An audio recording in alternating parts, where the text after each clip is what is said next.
அந்த அமைதியின் அலை இப்போது திரும்ப முடியாத ஒரு மாற்றமாக மாறிக்கொண்டிருந்தது. உலகம் வெளியே பார்க்கும்போது அதே போலவே இருந்தது. நகரங்கள் அசைந்தன, மக்கள் பேசினார்கள், வேலைகள் நடந்தன. ஆனால் அந்த எல்லாவற்றிற்குள் ஒரு புதிய நிசப்தம் பிறந்திருந்தது. அந்த விஞ்ஞானி மீண்டும் தனது ஆய்வகத்திற்குள் நுழைந்தார். ஆனால் இப்போது அவர் மாறிவிட்டார்.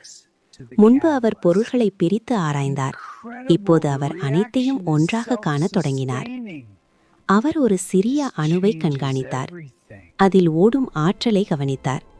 அந்த அதிர்வு அவரது இதய துடிப்புடன் ஒத்திசைந்தது. இது வெளியே இல்லை என்று அவர் மெதுவாக சொன்னார். நான் பார்த்து கொண்டிருப்பதே நான் தான். அந்த உணர்வு அவரது அறிவை தாண்டி சென்றது. அந்த கிராமத்தில் மக்கள் தங்கள் வாழ்க்கையை தொடர்ந்தனர். ஆனால் அவர்கள் வேகமாக இல்லை, மெதுவாக வாழத் தொடங்கினர்.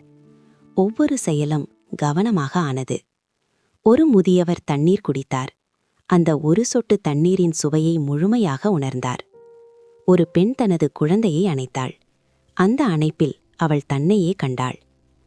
அந்த இளைஞன் இப்போது ஒரு மரத்தின் கீழ் அமர்ந்திருந்தான். அவன் எதையும் தேடவில்லை, தேட வேண்டியதில்லை என்று புரிந்து கொண்டான். அவன் கண்களை மூடியபோது அவனுக்குள் ஓடும் சிந்தனைகள் மெதுவாக மங்கின. அவற்றின் இடையில் ஒரு இடைவெளி தோன்றியது. அந்த இடைவெளி அமைதி. அந்த அமைதியில் அவன் தன்னை இழக்கவில்லை, மாறாக முதன்முறையாக தன்னை கண்டான். கைலாசத்தில் சிவன் அந்த மாற்றத்தை அமைதியாக கவனித்தார். அருகில் முருகன் மற்றும் கணேசர் நின்றனர். அவர்கள் மெதுவாக விழித்துக் கொண்டிருக்கிறார்கள் என்றார் முருகன். சிவன் மெதுவாக தலையசைத்தார். விழிப்பு ஒரு நிகழ்வு இல்லை, அது ஒரு பயணம். கணேசர் சிரித்தார். அந்த பயணம் எப்போது முடியும்? சிவன் வானத்தை நோக்கி பார்த்தார். அது ஒருபோதும் முடிவதில்லை, ஏனெனில் அது முடிவில்லாதது. அந்த நேரத்தில் அந்த குழந்தை மீண்டும் கண்களை திறந்தான்.